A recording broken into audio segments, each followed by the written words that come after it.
Muy buenos días a todos los asistentes. Les damos la más cordial bienvenida a este noveno Viernes Científico organizado por el Vicerrectorado de Investigación en coordinación con la Dirección de Investigación y Ética de la Universidad Nacional de Trujillo. Reciban un cordial saludo de nuestras distinguidas autoridades, del Vicerrector de Investigación, doctor Guillermo Arturo García Pérez, del director de la Dirección de Investigación y Ética, doctor Juan Carlos Rodríguez Soto, y damos un cordial saludo también a nuestro ponente el día de hoy, el doctor Nilton Emerson Zabaleta Gutiérrez, docente investigador de la Facultad de Ingeniería e investigador principal del proyecto Canon número 1 del 2016. Así también saludamos a todos los docentes, alumnos y al público que nos acompaña.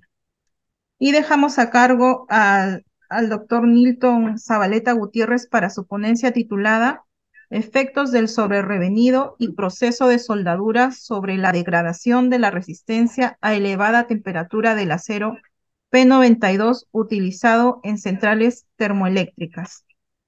Doctor Nilton Zabaleta, un gusto tenerlo con nosotros y adelante con su ponencia. Buenos días con todos. Muchas gracias. Voy a presentar la pantalla. Bueno, el tema que voy a desarrollar es, como bien lo dijo la señorita, es el efecto del sobrerrevenido y el proceso de soldadura sobre la degradación de la resistencia a elevada temperatura del acero P92, utilizado en centrales termoeléctricas que pertenece al proyecto Canon 01-2016. El grupo de investigadores que desarrollaron este proyecto, quien les habla como investigador principal, está el doctor Norberto Ñique como investigador accesitario, el doctor Hernández Sico de la Comisión Nacional de Energía Atómica de Argentina, que colaboró con nosotros como investigador extranjero, el magíster Braulio Briceño Roldán y el magíster Hermes Polo Briceño. Bueno, el tema, como usted ve, hace referencia a un acero, pero en realidad nosotros hemos trabajado con tres tipos de aceros: el P22, el 92 y el 91. En esta oportunidad yo voy a conversarles del P22 y el P92, que son un acero que muy usado, el P22 en las centrales termoeléctricas y las centrales petroquímicas, y el P92, que es un acero de tercera generación, que es el que, digamos, el de más avanzado, ¿no? Eh, la forma como lo voy a desarrollar va a ser, primero le voy a explicar a usted la importancia que tiene el acero, la forma como este acero ha ido, digamos, mejorando sus propiedades de resistencia, o sea, el avance que ha habido, y los procesos de degradación que ocurren en estos aceros, para después entrar de lleno a las dos investigaciones que le voy a conversar hoy día. Bueno, para entrar en contexto, espera un momentito, ahí está. Para entrar en contexto, para su conocimiento, o ya usted sabe muy bien, la cantidad de energía eléctrica que consumimos nosotros en el Perú y en el mundo, especialmente en el Perú, tiene diferentes fuentes. Tiene la hidráulica, la térmica, la eólica, la solar, y también está lo que es las centrales nucleares, ¿no? En otros países. Esta es una estadística del año, de este año, en julio, de Ocinermi, en donde nos reporta que digamos, la mayor fuente utilizada para la energía eléctrica son de tipo térmica, ¿no? Aquí tiene el mapa del Perú, donde se ve toda la producción de energía eléctrica a partir de la térmica. En Oriente 100%, y así sucesivamente tenemos en el norte, tenemos la eólica, la hidráulica, ¿no? No obstante, la mayor cantidad de energía eléctrica que se produce es a partir del quemado de combustible fósil. Eso no es solamente acá a nivel nacional, sino a nivel mundial. Entre el 50 al 60% de la energía eléctrica es producida por el quemado de combustibles fósiles. En Europa, que es donde más se genera el CO2, es porque usan el quemado de combustible, en este caso del carbón. Nosotros acá nuestra tecnología que tenemos en Perú es un poco más limpia, usamos el gas natural. Entonces todo esto, digamos, esto genera una contaminación, lo que se llama la, la huella del carbono, ¿no? O la impronta del carbono, porque emitimos mucho CO2 al medio ambiente con estas centrales térmicas. Pero es algo que no se puede evitar porque es la mayor fuente de energía eléctrica que se puede obtener a partir de esto, del quemado de combustible fósil.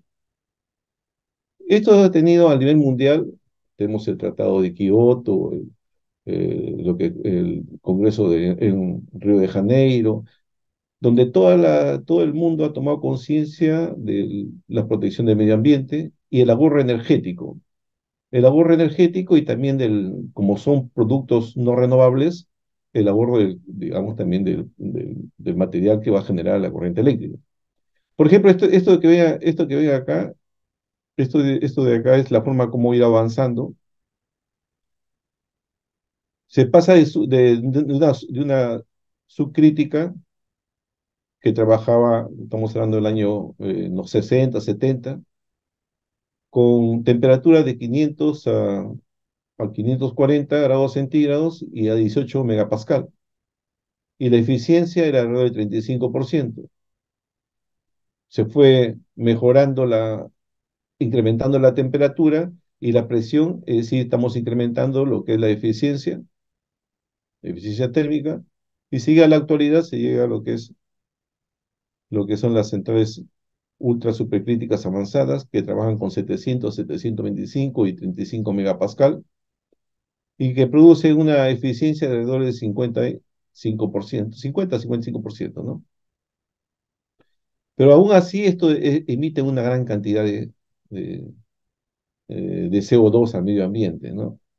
Y para conversar un poco, en Europa, eh, lo que son las centrales, o mejor dicho, la Comisión Europea estableció un límite de contaminación de 550 gramos de CO2 por kilowatt hora, lo cual era imposible. Es imposible mientras no se cambie a un sistema de ciclo combinado. Hay bastante regulación que se ha impuesto para evitar, o sea, para evitar el excesivo emisión de CO2. En Alemania, que es el país que tiene más impulso en las energías renovables, la eólica, lo que son la solar, entonces, ellos, el 50% de su producción de energía eléctrica es a través del quemado de combustible, en este caso del carbón. Lo mismo sucede en Polonia, en China, etc. Entonces, lo que se trata es de, si bien es cierto, vamos a continuar usando esa quema de combustible fósil que es el carbón, tiene que mejorarse su eficiencia para disminuir, digamos, la emisión de CO2 y el ahorro del combustible. En el caso del Perú, nosotros es distinto, nosotros usamos el gas natural, tenemos grandes centrales térmicas, Calpa, Chilca, Ventanilla y muchas otras más, en donde hay una directiva nacional de protección del medio ambiente, en donde se ha impuesto a las grandes industrias, como son estas empresas, que para que puedan usar el gas natural, tiene que usar de ciclo combinado. O sea, se prohíbe el uso en lo que son de ciclos simples. ¿Qué indica un ciclo simple? Es que se queme y se genere vapor para las turbinas de vapor. El ciclo combinado que se está exigiendo es que el gas natural se queme de tal manera que los gases generen energía eléctrica a través de este gas, de esta turbina de gas. Y recién acá se usa para generar el vapor y va hacia la turbina de vapor. Esto se genera un 60%, según las referencias, de eficiencia térmica. Todo está muy bien, incrementar la temperatura, incrementar la eficiencia, pero para lograr eso se necesitan materiales que puedan soportar estas temperaturas, ¿no? Eso toma conciencia todo a nivel mundial y se empieza a trabajar en, en proyectos coordinados de investigación y desarrollo. Lo abordó Japón, Estados Unidos, Europa, Japón con lo que es la Compañía de Desarrollo de Energía Eléctrica, Estados Unidos con el Instituto de Investigación de Energía Eléctrica, el EPRI, muy conocido, y en Europa, lo que es la Cooperación de Ciencia y Tecnología, el COS. Se juntaron el año 80, como ustedes verán acá, los fabricantes de turbinas, los fabricantes de calderas, los fabricantes de aceros, la Organización de Inversión y Desarrollo, y comenzaron a investigar sobre materiales con la finalidad de incrementar tanto la presión como la temperatura y por lo tanto poder tener acceso a las plantas que ahora ya digamos, están en funcionamiento. Por ejemplo, Japón él tiene el acero el P92 o PT92 de Japón, el P91 de Estados Unidos, y Europa tiene el P111. Todos ellos, de manera conjunta, hay una gran cantidad de información de la forma como se ha ido desarrollando estos tipos de aceros. Ahora, ¿cómo que se desarrollan estos aceros? Es haciendo uso de lo que nosotros sabemos de metalurgia, en metalurgia física, ¿no? O sea, cómo mejorar su resistencia al CRIP mediante los mecanismos de endurecimiento. El endurecimiento por solución sólida, los aceros se le adicionan molibdeno y wolframio, que inhiben el movimiento de las dislocaciones. Ustedes saben que, por teoría, estos materiales van a estar soportando CRIP, que es un mecanismo activado térmicamente, temperaturas en rangos de 600 grados centígrados, como ustedes lo ven, como hemos discutido. Por lo tanto, estos tienen que tener ciertos, eh, digamos, mecanismos que eviten el movimiento de estas dislocaciones para que no exista fluencia a altas temperaturas, ¿no? Entonces, uno de ellos tiene el por solución sólida, que le digo a ustedes, el molibdeno y el wolframio entra a la solución sólida y lo que hace es retrasa el movimiento de estas dislocaciones. El endurecimiento por precipitación, partículas que anclan el movimiento de estas dislocaciones, ¿quiénes son? Los carburos, los nitruros, los carbonitruros, los boruros. Para eso es que se adiciona este tipo de elementos aliantes. El titanio también, con su carburo de titanio. Estabilizar la estructura.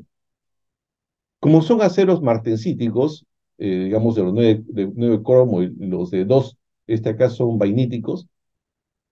En estos casos de los 9 cromo, que son de la avanzada, acero de avanzada, se usa gamágenos y alfágenos de tal manera que evita la formación de ferrita delta. Esto que ven acá son gamágenos, el cobre y el cobalto, para evitar la formación de ferrita delta a altas temperaturas que al final eh, disminuye la resistencia en los componentes soldados. Esto lo vamos a hablar más detalle conforme vamos viendo el avance, ¿no? Y claro está, todos los elementos aliantes generan un endurecimiento, digamos, incrementan su templabilidad de tal manera que un enfriamiento al aire, tengo martensita en estos tipos de materiales, o vainita en los que son 2 cromo, 1 molibdeno, ¿no? Pero no es tan simple, ¿no? Adicionar elementos aliantes. Esos estudios que le digo de forma conjunta del EPRI, del COS y de Japón, se hicieron con la finalidad de optimizar. Por ejemplo, este es un bastante resumido, esto que veo acá, de la forma como influye el molibdeno y el wolframio. Se determinó lo que se conoce como molibdeno equivalente, que es el molibdeno más 0,5 wolframio. O sea que al acero te tiene que adicionar una cierta cantidad de molibdeno y wolframio optimizada para obtener una buena resistencia al CRIP, que aquí lo vengan a 600 grados centígrados. Y se determinó que esto era lo que implementaba 1,5, el molibdeno equivalente. Por eso que el P92 tiene 0,5 de molibdeno y tiene 2 de wolframio, y sale el 1,5, ¿no? ¿Qué es lo que hacen esto? Se posicionan y anclan las dislocaciones, ¿no? Y evita el movimiento o restringe el movimiento de una dislocación, por lo tanto, restringe la fluencia y mejora la resistencia. En el caso del vanadio y el niobio, se tenía que optimizar. En los aceros para herramientas, por ejemplo, para que tengan una idea, que las adiciones son muy altas, porque lo que tengo que precipitar es carburo de gran tamaño para que cumpla su función como herramienta. Pero acá lo que va a contribuir es en el anclaje de esta dislocación, ¿no? Por lo tanto, la cantidad de estos elementos es mínima. Se determinó, esto que ven con un número 126, 120, estos son megapascales. Quiere decir que con 0,02, en realidad es 0,2 de vanadio y 0,05 a 0,07 de niobio, es más que suficiente para mejorar la resistencia. Este estudio permitió determinar el P91 y este el P92. Y estos son los precipitados que ven del orden nanométrico, ¿eh? Esto se conoce como WIN, donde el núcleo es carburo de niobio y la ala es nitruro de vanadio. Y estos son los que anclan este tipo de locaciones y mejoran la resistencia al CRIP. Aquí tienen ustedes, por ejemplo, este es un listón y la gran cantidad de precipitados. El otro mecanismo que le comentaba, el martensítico, ¿no? Este es el mecanismo martensítico. Esta estructura martensítica es lo que le confiere la alta resistencia. Esto que ven acá ustedes es un listón y miren cómo están los precipitados M23, carbono 6. Esto es lo que está acá. Esta es la estructura, para que tenga un conocimiento. Esta es la estructura de estos aceros, que tiene el límite de alto ángulo, que son los límites de austeridad previa, tiene los límites de paquetes y los límites de listones, que son de bajo ángulo, y todos ellos llenos de precipitados que inhiben, digamos, la recuperación de la martensita. Esto es lo que le confiere esa alta resistencia a estos aceros para que puedan llegar a tener digamos, demorar 20, 25 años en trabajo a 600 grados centígrados en las centrales térmicas, ¿no? Y acá está, este es un resumen para que lo entiendan. Esta es la forma como se mide la resistencia al CRIP en estos aceros. ¿Qué es lo que quiere decir? Tenemos el grupo cero, esta es la generación cero, la primera, segunda, tercera generación, esta es la generación en desarrollo, ¿no? Como le decía a ustedes, nosotros hemos trabajado con la tercera, la segunda generación y la generación inicial, que es esto porque más se usa a nivel nacional. Y tienes el T91. Me olvidaba. T es tubing, es para tubería pequeña, y P es piping para lo que son tuberías de mayor espesor, ¿no? Para diferenciar. El mismo cero es, ¿no? Por eso que le ponen TP91, TP92. Bueno, pero como le decía, esta es la forma como se mide la resistencia a CRIP. ¿Qué quiere decir esto? Quiere decir que estos aceros que ven acá solamente pueden soportar 35 megapascal para que trabajen a 600 grados centígrados y puedan soportar, o sea, a rotura, 100.000 horas, más o menos 11,6, 11,4 años, digamos así, ¿no? Que es la base que lo toman en la mayoría de estudios, ¿no? 100.000 horas. Entonces, ¿qué es lo que hace acá? Mire, observen, lo que le comentaba, cómo han ido mejorando. Para pasar a la siguiente generación, que este es el año 70, 80, se le adicionó vanadio para generar precipitados, ¿no? Y mejorar su resistencia. Titanio, para este acero, pero ponle acá primero, y tenemos el 2,25 cromo, 1 molibdeno, vanadio. Y este acero ya te puede soportar hasta 60 megapascal para que trabaje a 600 horas y se rompa recién a 100.000 horas. Y así fue modificando. Y acá vemos, es lo que sucedió en Estados Unidos. Optimizaron el vanadio y el niobio. Cuando ustedes ven la composición, el vanadio tiene 0,2 y el niobio tiene 0,05 a 0,07 y apareció el acero T91 o P91. Esta es de la segunda generación de aceros. Y a este acero puede soportar 100 megapascal trabajando a 600 grados centígrados en 100.000 horas. Posteriormente, se optimizó lo que le conversé anteriormente, lo que era el molibdeno equivalente. ¿Qué es lo que pasó? Acá tenía 1% de molibdeno, bajaron a 0,5 e incrementaron el wolframio hasta 2%. Y apareció el T92. Esto de acá lo hicieron los japoneses, ¿vale?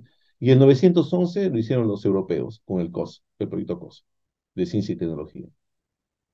Y ahora se está trabajando, bueno, estos aceros te resisten hasta 130 megapascal para que trabaje a 600 grados centígrados, 10 a las 5 y 100.000 horas.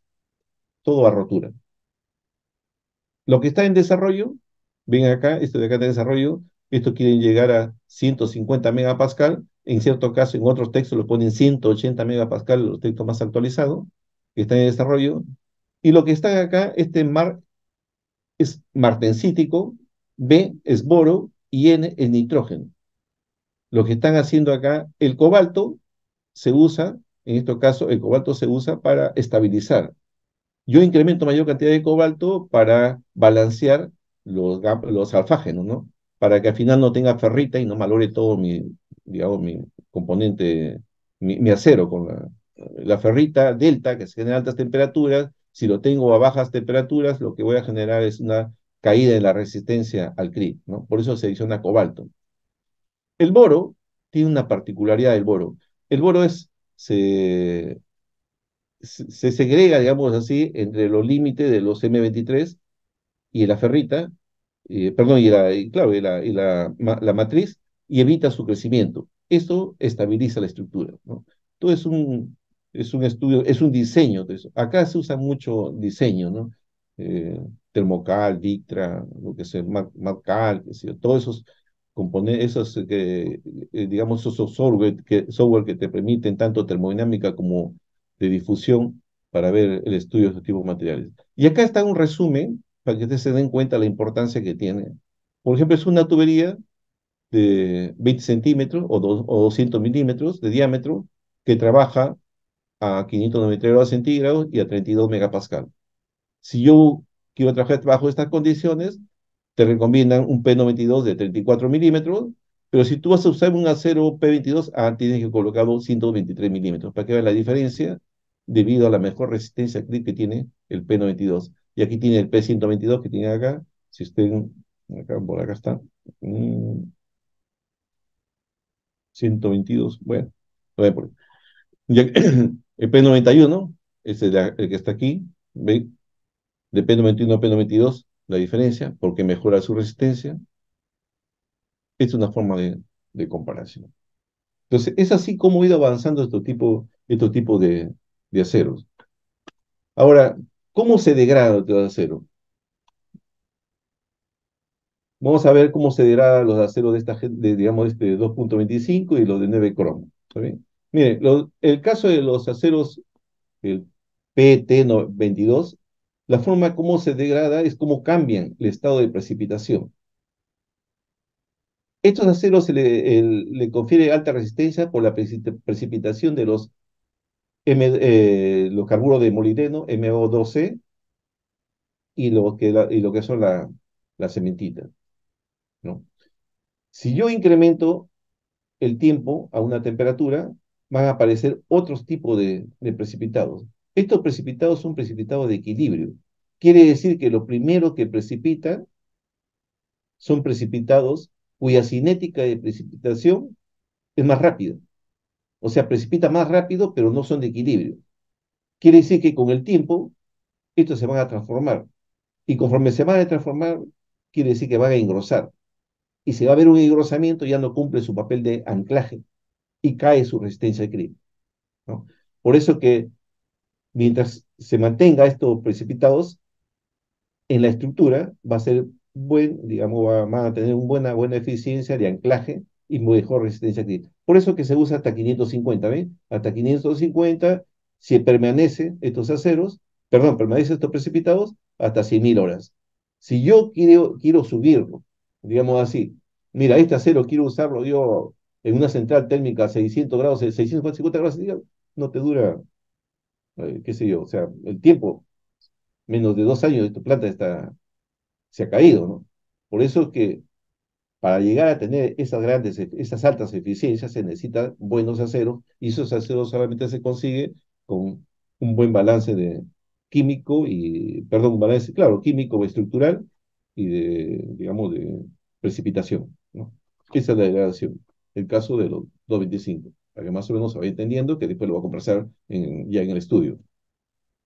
Ahora, en caso de los 9 cromo, esto se degrada? Aquí no estamos hablando de soldadura, simplemente estamos hablando del material en sí, ¿no? Que puede ser, en este caso, puede ser por un sobre revenido, que después lo vamos a conversar un poquito más, ¿no? ¿Qué es lo que pasa? Como le decía, precipitan primero lo que tiene con mayor facilidad, cinética más rápido. En el caso de los aceros 9% cromo, lo que precipita son los MX y los M23. Los MX y los M23 que vienen acá, este es más o menos para que se den cuenta, es la forma como se va degradando la estructura, y estos son los precipitados. La estructura primero es martensítica, ¿no? Cuando lo hago el normalizado.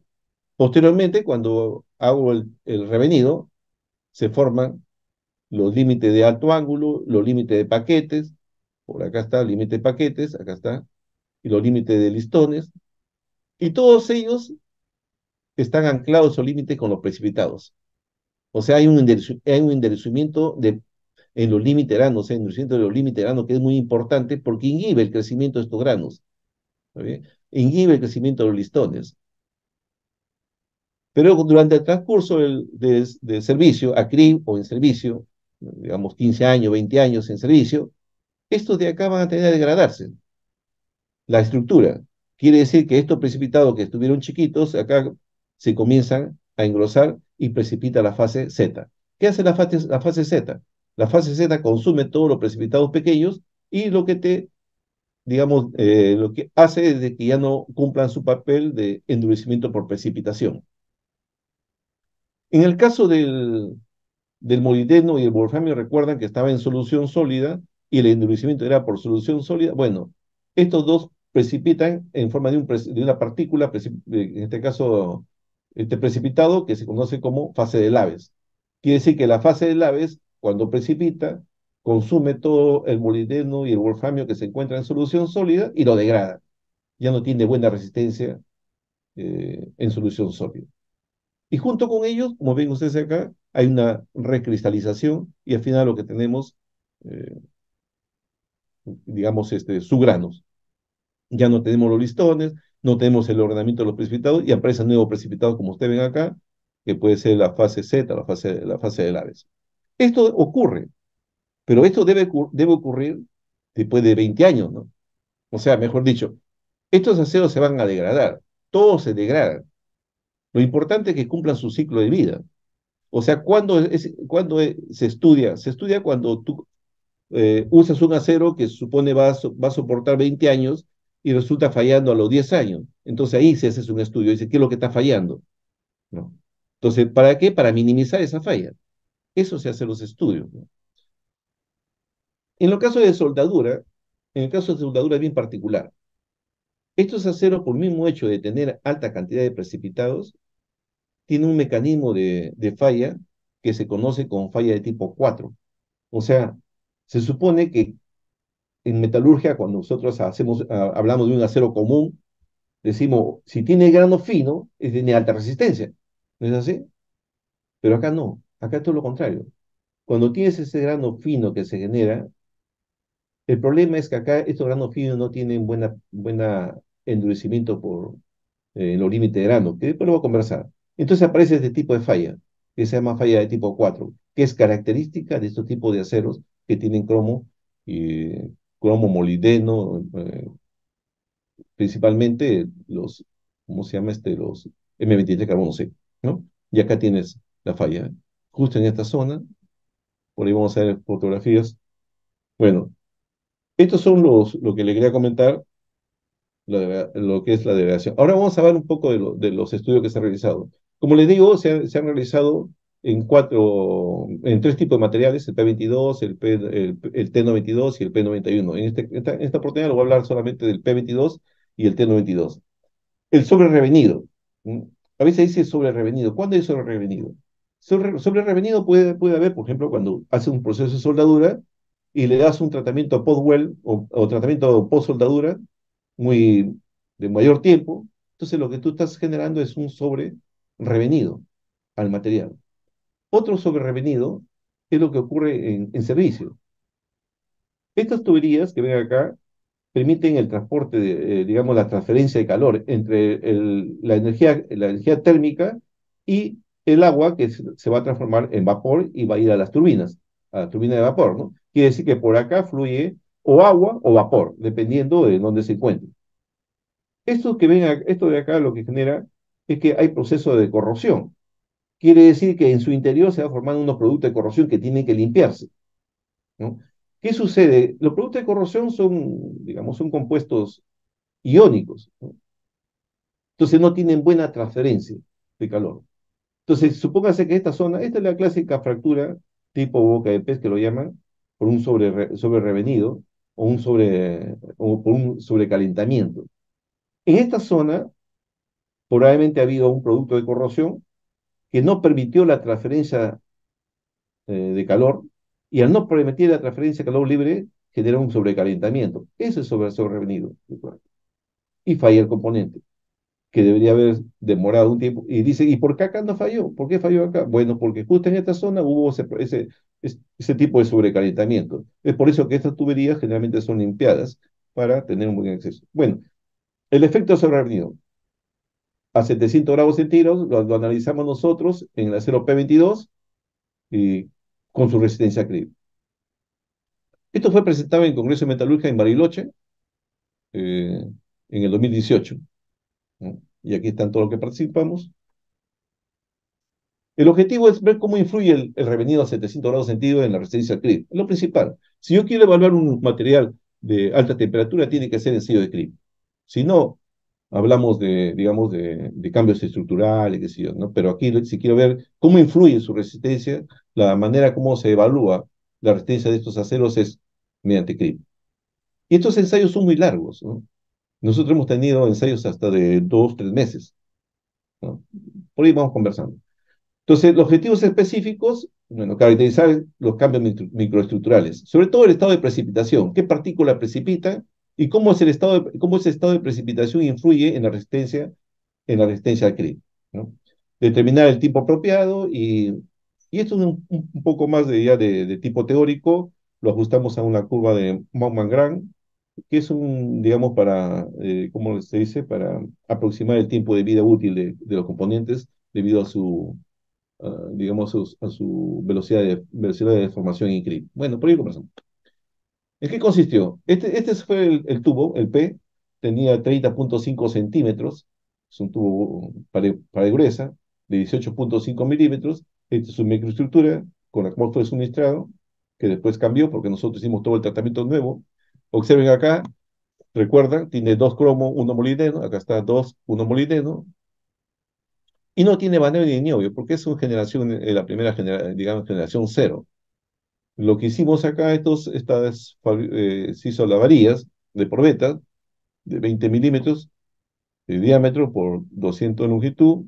Hicimos varias, por el problema que tenemos acá, que se malora el equipo, o se va la luz, se malora la probeta, ¿no?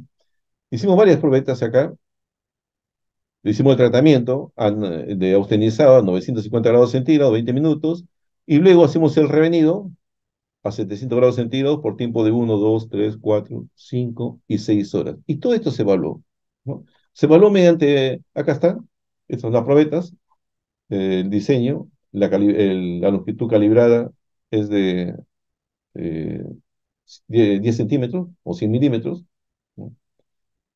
Bajo norma, y se ensayó en este equipo que ven acá, en nuestro laboratorio de metalurgia.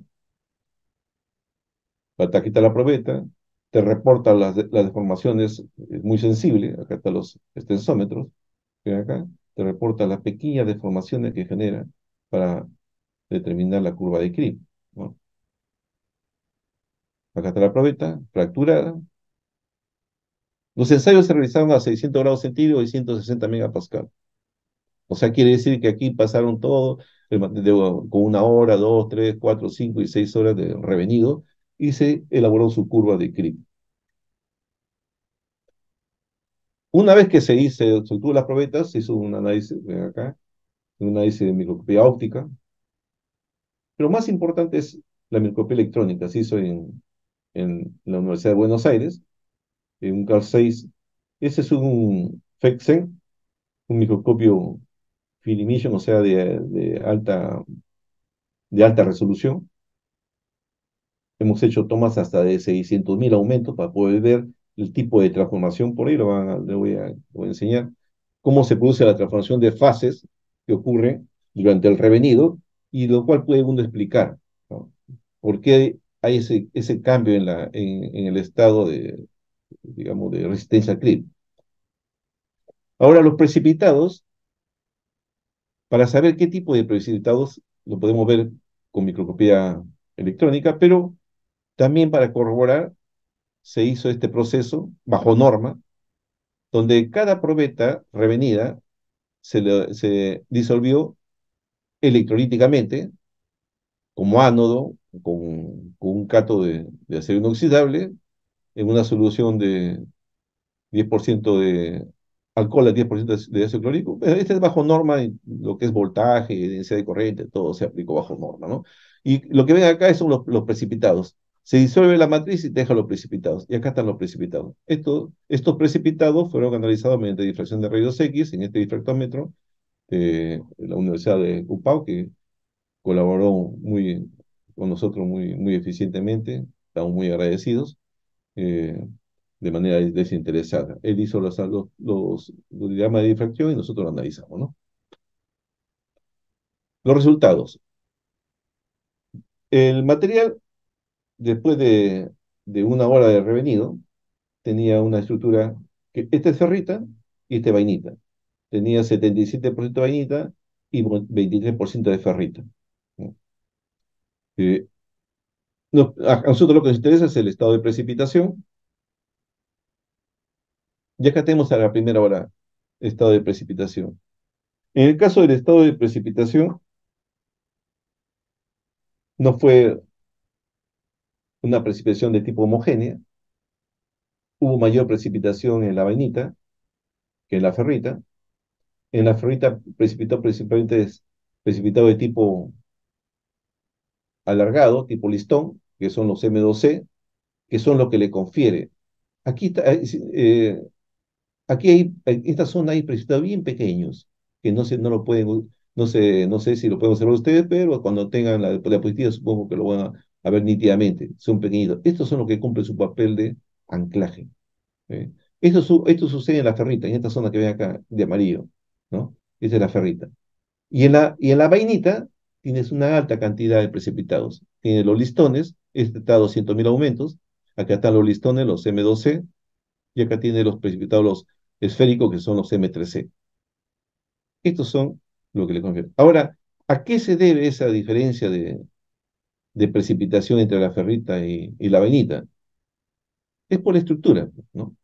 ¿Qué es una vainita? La vainita es una estructura formada por listones, ¿no? Tiene alta cantidad de límite de bajo ángulo, tiene una alta cantidad de dislocaciones, entonces son un centro de nucleación heterogénea y permite mayor precipitación. Por eso que hay una gran cantidad de precipitación. Mientras que la ferrita precipita en los límites, perdón, en la dislocación de presentes, ¿no? Es una presión menor, ¿no? Mejor dicho, hay menor interfase para una precipitación de tipo heterogéneo, ¿no? Y este es el que donde se obtuvo la mayor resistencia al clip. Bueno, lo voy comentando. A 2 horas, me olvidaba, se hizo una estadística de estos precipitados, se hizo una estadística en la vainita, donde tenía mayor cantidad de precipitados, se hizo una estadística de los M3C y los M2C, ¿no? Y acá tiene estadística, tiene 14,56 nanómetros, los M3C, y 87,6 nanómetros promedio, este es el log normal, ajuste log normal, de medición de 160 precipitados y acá de 644 precipitados, ¿no? Y esto nos sirve como guía para después ver lo que ocurre en CRIP, ¿no? Porque si yo hago una estadística antes de someterlo a CRIP y después de someterlo a CRIP, uno se da cuenta qué es lo que ha ocurrido en el proceso de CRIP, ¿no? Conforme incrementó el tiempo, conforme incrementó el tiempo de revenido a 2 horas, tenemos cambio el estado de precipitación. ¿Ve? Hay una mayor cantidad de precipitación en la ferrita, ven acá, antes había poco, ahora, y esto va creciendo. Y conforme crece, ya, digamos, va perdiendo su resistencia al CRIP. Los precipitados que anclan las dislocaciones están en el rango de 50, 80 nanómetros, ¿no? Ya conforme incrementa el engrosamiento, ya es más, o sea, no es tan efectivo el anclaje de la dislocación, ¿no? Por eso que no se necesita mucho revenido. Y acá tenemos acá esta zona, por ejemplo acá, ven los límites estos son límites de grano, que normalmente precipita los M23. Estos que ven acá son los largados, son los M2C, y los chiquitos por acá son que todavía están perennes, por acá los chiquitos son los M3C. ¿Vale? Y hay una mayor cantidad de precipitación de las partículas en los límites de grano, M7C3, y empieza a aparecer M7C3, ¿no? Conforme incrementa el tiempo revenido a 3 horas, ¿sí? Ya en la ferrita ya tengo prestados que son de mayor tamaño, esos son M2C, los precipitados M23 carbono 6 comienzan a incrementar tamaño, en los límites de grado también comienzan a incrementar, estos son de 200.000 aumentos. Como le digo, conforme comienza a incrementar los precipitados, el anclaje de la dislocación no es tan efectiva y por eso comienza a disminuir su resistencia al CRIP. A 4 horas sucede algo muy particular. Observen acá. Estos son tomas de 600.000 aumentos. Cuando usted lo ve a 12.000 aumentos parece que no hubiera precipitado, ¿no? Pero cuando toma 600.000 aumentos con este equipo, el FEXE, microscopía electrónica, que tiene muy buena definición, a 600.000 aumentos usted ve el estado de transformación. Quiere decir que se están formando un precipitado. Eso es lo que normalmente ocurre. Un precipitado, digamos, más estable.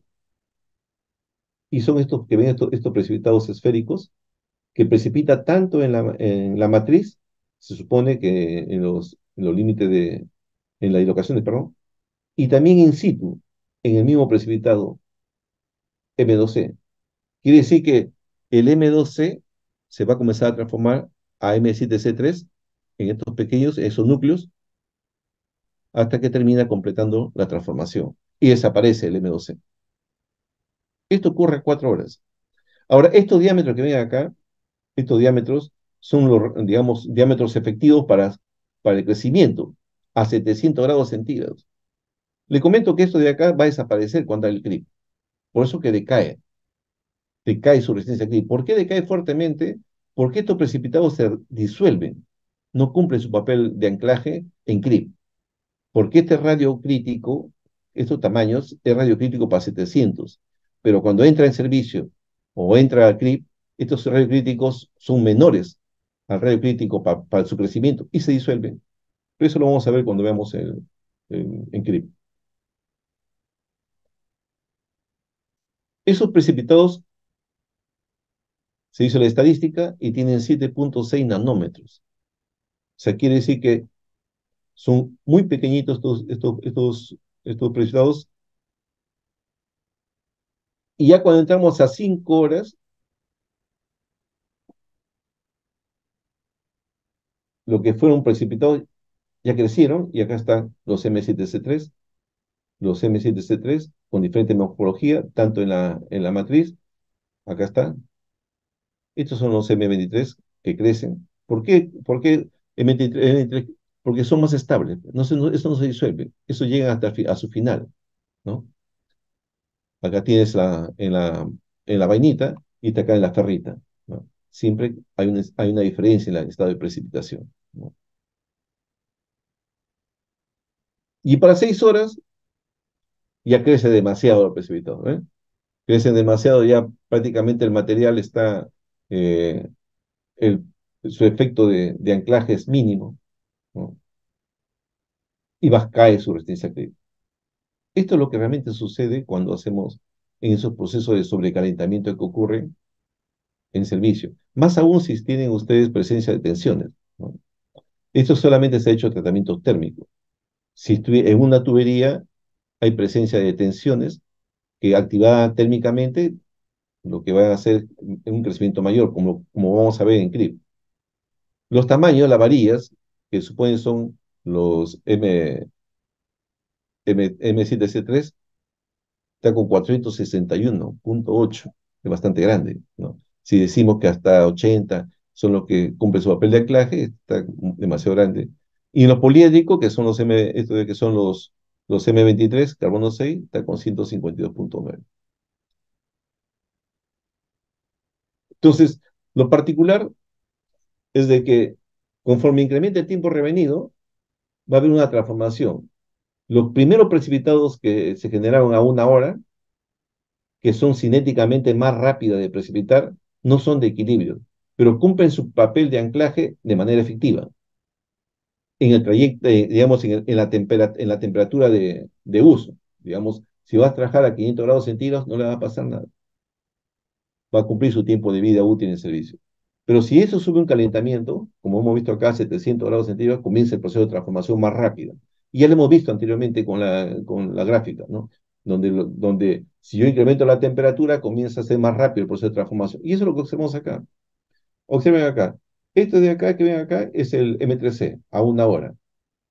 Lo que habíamos determinado, este es el patrón de difracción de los precipitados que le comenté que se había obtenido de disolución. Y aquí tiene presencia de M23, el M2C con X, son los picos de M2C, son los planos que difractan, digamos, de la partícula, ¿no? Como son estructuras cristalinas, entonces lo difractan y me van a dar los picos a un ángulo 2θ, que es como la forma como se identifica. Pero acá lo importante es que se corrobora lo que hemos visto. Recuerden que hemos visto a 1 hora tenían los 4 precipitados, los M3C, que eran las esferas chiquititas, pequeñas, esferoides pequeñitos, el M2C, que eran los listones, M73 y el M23 son los poliédricos, ¿no? Si ustedes lo vamos acá, para lo más o menos relacionarlo, rapidito, 1 hora, observen acá, a esto me refiero. Esto que ven acá son los M3C, estos alargados que ven acá son los M2C, y estos grandes son los M23, y los M23 carbono 6, y también son los M7C3. Conforme incremento el tiempo revenido, este pico cae, lo cual quiere decir que cae drásticamente, se disuelven los M3C.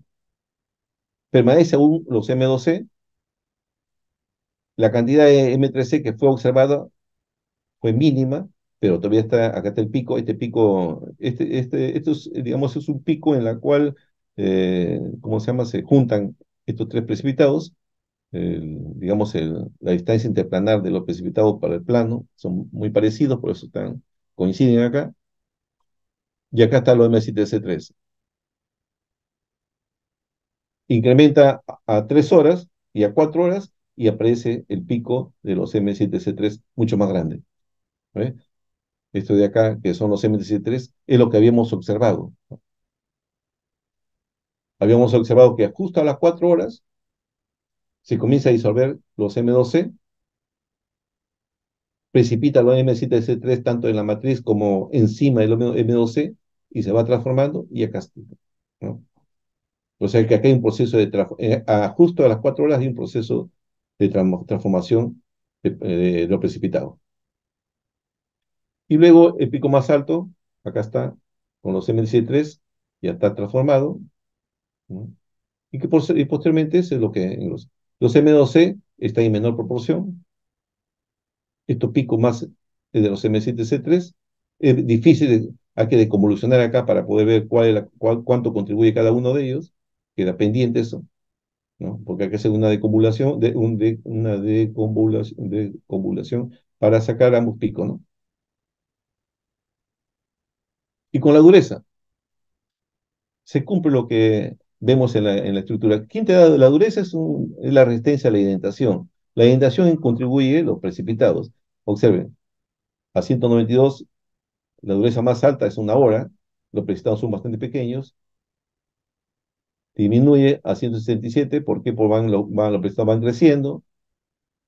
Acá, justo a 4 horas, porque aparecían los precipitados pequeños, incrementa su dureza. 183, incrementa su dureza y posteriormente decae, ¿no? Esto es lo que, todo esto te indica un proceso de transformación. Nos vamos al clip, hacemos el ensayo de clip y vemos que con una hora de revenido tiene la más alta resistencia clip. Acá expresado de formación, acá mejor expresado como de formación, ¿no? Esto, en las curvas de clip es mejor evaluarlo en proceso de formación. El que tiene menor deformación quiere decir que hay menor fluencia, quiere decir que es un acero que tiene mayor resistencia. Con una hora de revenido tiene alta resistencia y la forma como va cayendo. Esto se mide por la velocidad mínima de deformación.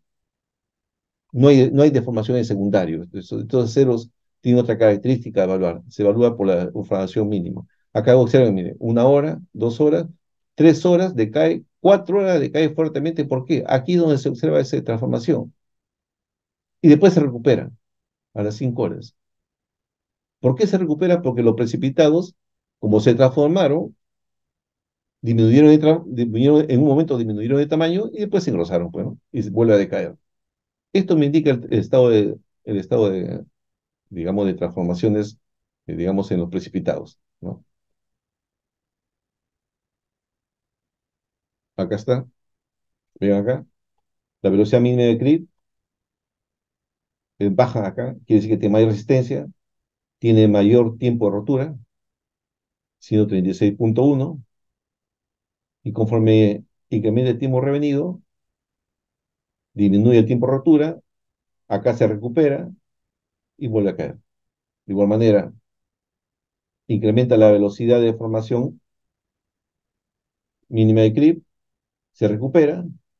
¿Por qué se recupera? Porque aparecen los precipitados pequeños, pero después vuelven a crecer, ¿no?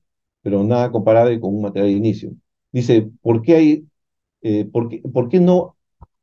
eh, para que tenga una idea, si hubiera sido solamente vainita, sin precipitados, entonces, conforme incrementa el tiempo, la vainita se va recuperando y al final no hay ningún proceso, digamos, de subida y caída de resistencia a clic. Pero acá están los precipitados. Los precipitados forman el anclaje de dislocaciones y esos son los que influyen digamos, en el estado de precipitación. Acá está la probeta y aquí ve, alto, comienza a caer, cae fuertemente a las 4 horas y se recupera ligeramente a las 5 horas y vuelve a caer. Bueno, esto de acá lo comprobamos, pero ya con tiempos más largos. Ah, perdón, vamos a ver lo que ocurre primero, después van a ver los tipos más largos. Aquí, ¿qué es lo que ocurre acá durante el proceso de... Un momentito, ¿eh? Doctor Pablo, estoy en una exposición, dígame. Conversamos después, ok, Ya, chao. gracias, disculpe, buen día. El doctor Pablo está revisando todo el volumen de toda esta investigación, es el corrector de estilo, por eso tenía que contestar. Bueno, como le digo, mire, es de 1 hora, mire, observen ustedes el estado de precipitación esto de acá es de la zona de extinción donde se ha roto la probeta por clip. Mire la gran cantidad de precipitados que quiere decir que durante el proceso de clip, si comparamos esta estructura con la anterior, por eso es importante tener antes y después del clip para ver qué es lo que ocurre. Antes del clip teníamos precipitados pequeñitos que eran los M3C. Bueno, esos M3C desaparecen. ¿Por qué? Porque son cinéticamente rápidos, pero no son de equilibrio. Los de equilibrio son los M7C3. Esto es lo que parece. ¿Está bien? Y los M23. Aquí también ustedes, digamos, los grados alargados por el proceso de extracción en la zona de rotura. Y este es en la zona de, ¿cómo se llama? De la mordaza, donde va el agarre de la probeta, ¿no? Donde no ha sufrido tensión, pero sí temperatura. Y observen, ¿ven? Cómo va creciendo los precipitados. Desaparecen, pero acá tenemos M2C y desaparecen los M3C. Como le dije, no son precipitados de equilibrio. Ahora nos pasamos de frente a las 4 horas. Observen, compara con las 4 horas. Bueno, acá medimos el tamaño de precipitados. Estos precipitados los medimos para comparar, ¿no? Lo comparamos estos tamaños con los tamaños de iniciales de 1 hora, que también la habíamos visto anteriormente. Esto para comparar y ver cómo se produce, qué es lo que ha ocurrido durante el clip. Y lo que le comentaba, un incremento de los precipitados tipo poliédricos y listones, quiere decir que aparecen más, ¿cómo se llama? M2C y M7C3, y decae lo que es el M3C, ¿no? Desaparece. En 4 horas, observen, prácticamente limpia la probeta, ¿no? Esta es la probeta en instrucción, la que tiene más, la de 4 horas que ven acá, la de 4 horas, es la que tiene la menor resistencia al clip. Vamos a por acá, acá está. La que tiene menor resistencia al clip, ¿no? Menor resistencia al clip. La que tiene la menor tiempo rotura, la mayor velocidad de formación, ¿no? O sea, las peores condiciones. Y si no vamos acá, justo a las 4 horas era donde ocurría la transformación, ¿no? Ven acá, este de 4 horas, observen las 4 horas. ¿Ven? Esto precipitado pequeñito, que ven acá. Se supone que si este radio fuera su radio crítico, debería crecer, ¿no? Pero este radio crítico es a 700. Cuando lo ensayamos a CRIC a 600 grados centígrados, ese radio es menor que el radio crítico, por lo tanto se disuelve. Y si se disuelve, entra en solución sólida. Y con el tiempo, lo que genera es el crecimiento de los otros precipitados, los M23 y los M2C. ¿Ve? M2C, M23. Quiere decir que el tamaño que se generó durante el tamaño de los M7C3 que se generó a 4 horas no fue el apropiado para su crecimiento durante CRIP a 600 grados centígrados. Fue un tamaño crítico menor y se disolvieron, pues.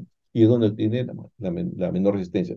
En cambio, a 5 horas, como a 5 horas esos precipitados ya crecieron, observen 5 horas, en donde se observó la recuperación. Una gran cantidad de precipitados, M7C3. Esa recuperación, si comparamos esto de acá con este de acá, fácilmente podemos, ojo, están a los mismos aumentos, 100.000 aumentos, y acá está a 100.000 aumentos, son los mismos, son los mismos aumentos para poder compararlo, ¿no? Es la forma como normalmente se realiza. Y se ve la gran cantidad de precipitados, ¿no? Y esos precipitados son los que le confieren una pequeña recuperación, porque la recuperación del CRIP no solamente en función a los precipitados, sino a la densidad de locaciones. Ustedes saben que si incremento el tiempo revenido, disminuye la densidad de locaciones, ¿no? Por trepado y qué sé yo, ¿no? Y esto es a 6 horas, ¿eh? ¿Ven? A 6 horas vuelta decae, ¿por qué? Porque incrementa el tamaño, pues, ¿no? Ya no son tan efectivos, ¿no? Hay un engrosamiento precipitado tanto en la districción como en la mordaza. Observen acá la mordaza, y acá está la probetita, ¿no? Ahora, como le decía, nosotros quisimos compararlo esto, corroborarlo esto, ¿no? Entonces, para corroborar, tenemos que hacer a tiempos mucho más largos. Acá hubo tiempo que se usaron hasta de eh, 4 meses, 3,5 meses, ¿no? Que lo puedo ir como hace mención. Por ejemplo, este de acá tuvo 1.500 horas, ¿no? 1.500 horas más o menos está 2 meses de ensayo. Observen acá, 2 decae a 4 y se recupera a 5. Esto es a temperatura de 575. Entonces quiere decir que hay un proceso hasta esta temperatura está actuando el proceso digamos, de transformación de radio crítico, creo, ¿no? Entonces, hasta esta temperatura, todavía estos precipitados se disuelven y disminuye su resistencia al clima, ¿no? Y acá está velocidad mínima de clip a 2 horas, a 5 horas y a 4 horas, ¿no? Con un aspecto de tipo teórico, si hay un cambio en el proceso de transformación, tiene que haber un cambio en lo que es en la energía de activación. Y lógico, observen. Y esto es un dato que digamos, comparado con otras publicaciones, dieron muy buena concordancia, ¿no? Este 408 al inicio, kilojoule por mol. Este es en el rango de 2 horas. 4 horas, cuando se produce el proceso de transformación, sube a 861 y después a 5 horas, 500. Y también se hizo, de todos los ensayos que realizamos, se ajustó perdón, a la ecuación de Morgan-Grant, y esto se usa para predecir el tiempo de rotura, ¿no? Si se dio su velocidad de formación mínima de clip, ¿no? tuvo un grado de correlación 0,978, bastante considerable, y fueron datos que en realidad, corroborados con otros tipos de estudios, dieron buena, o mejor dicho, dieron buena concordancia, ¿no? Entonces, como conclusión de este primer estudio, tenemos que el incremento del revenido 700 grados centígrados genera una recuperación de la venita, ¿no? Y un cambio en estado de precipitación. Quiere decir que las fases precipitadas que le confieren alta resistencia, como son los M3C, M2C, se transforman y precipitan las fases M7C3, M23, que son más estables, son de equilibrio para esas temperaturas. El sobrerrevenido afecta fuertemente a la resistencia al clip. Un tiempo revenido de 1 hora es más que suficiente para restablecer su resistencia a estos tipos de aceros después del proceso de normalizado que se realiza normalmente estos, ¿no? La resistencia al clip decae marcadamente a las 4 horas. Esto se debe probablemente a la distribución de estos precipitados que dan lugar a nuevos precipitados que se recuperan. Estos nuevos precipitados recuperan la resistencia y vuelve a decaer a las 6 horas, ¿no? Que habíamos visto, ¿no? La energía de activación por Ki varía en cambio, el cambio que se observa debido al cambio de precipitación. Y bueno, y los datos fueron ajustados a la gráfica, perdón, a la ecuación de Morgan-Gram y da buenos resultados que permiten hacer una predicción de tiempo de rotura. Esto es referente a la 0P22, al efecto de sobrerrevenido, ¿no? Ahora, lo siguiente que le quería comentar es sobre el caso de soldadura. La primera degradación ya hemos visto, ¿no? La primera degradación, que, ojo, que es bastante distinto a lo que sucede en un P22 que lo que sucede en un P91, que no, esta oportunidad no lo voy a exponer, pero todo ocurre con diferentes estados de precipitación nada más, ¿no? Ahora, en este caso de acá vamos a ver cómo afecta el tiempo revenido, ah, perdón, el tiempo de tratamiento térmico post-soldadura, que en realidad es un revenido, ¿no? Sobre los cambios microestructurales en el perfil de dureza, la resistencia al clic, en un componente soldado del T92, con dos calores de aporte, 1,14 y 1,44 kJ. Esto fue presentado en el Congreso de Metalurgia en Valdivia en el 2019. Eh, ¿Qué es lo que se hizo acá? El objetivo era ver cómo influye el calor de aporte en el proceso jetado y el tiempo de tratamiento térmico post soldadura a 750 en la resistencia CRIP de la Junta Soldada del T92, ¿no? Igual manera, aquí evaluamos el estado de precipitación en las diferentes zonas de la Junta Soldada, la SAC principalmente, y cómo estos precipitados influyen en la resistencia CRIP, que es lo más importante, ¿no? Este es el tubo. Este fue suministrado por la Valorem Magnima de Francia y fue lo donaron a la Comisión de Energía Atómica y unos fueron los que nos suministraron. Como le decía, es un acero de la tercera generación. Acá tiene 1,61 de wolframio. No, niobio, recuerden que le decía 0,06, 0,07. Vanadium 0,02. Este es el acero. Tiene su nitrógeno 0,048 y su boro de 0,03. Esos son los elementos más importantes. El boro, como le decía, es el que estabiliza la estructura, el crecimiento de los M23. El wolframio y el molibdeno son los que 0,4 y 1,6 son los que le confiere el endurecimiento por solución sólida. El cromo, resistencia a la oxidación y formación de los M23. El niobio y vanadio son el endurecimiento por precipitación. Y aquí tiene, miren, ¿ve? Estos son los límites de grano de austenita previa, completamente decorados, con precipitados. Esto que es un límite de paquete. Y acá están los listones, todos decorados con los precipitados. Este es óptica y este es filimillo, microscopio electrónica de emisión de campo. Aquí está la junta soldada, si es bajo norma. Acá están los tubos, ¿no? Usted lo ve pequeño, pero este de acá se ajustó con otro acero con otro tubo para darle el gas de protección de respaldo, ¿no? Acá están todos los procesos, 5G, el acero, el espesor del tubo. Este de acá es la tesis doctoral del ingeniero del magíster Briceño, Braulio Briceño Roldán, ¿no? Que estoy comentando acá. La temperatura de precalentamiento son de 200 a 300 entrepasadas. Se evaluó en esta zona de acá después del proceso de soldadura y luego se evaluó después de los procesos de tratamiento térmico post-soldadura, ¿no? Que lo vamos a conversar. Aquí realmente esto de aquí es para entender bien lo que normalmente se conoce como la falla tipo 4, ¿no? Eh, la fractura tipo 4 que se da, que le conversé a ustedes que sea en la zona de grano fino, ¿no? Acá está la tubería. Como le digo, el pedazo del tubo se ajustó a otro tubo, se soldó para someterle al gas de protección, ¿no? El precalentamiento, y acá se hizo el proceso de jetado con dos calores de aporte, perdón, con dos calores de aporte, 1.14 y 1.44, ¿no? Con soldadores calificados. También se hizo acá con otro proceso de soldadura, que es el FECAO.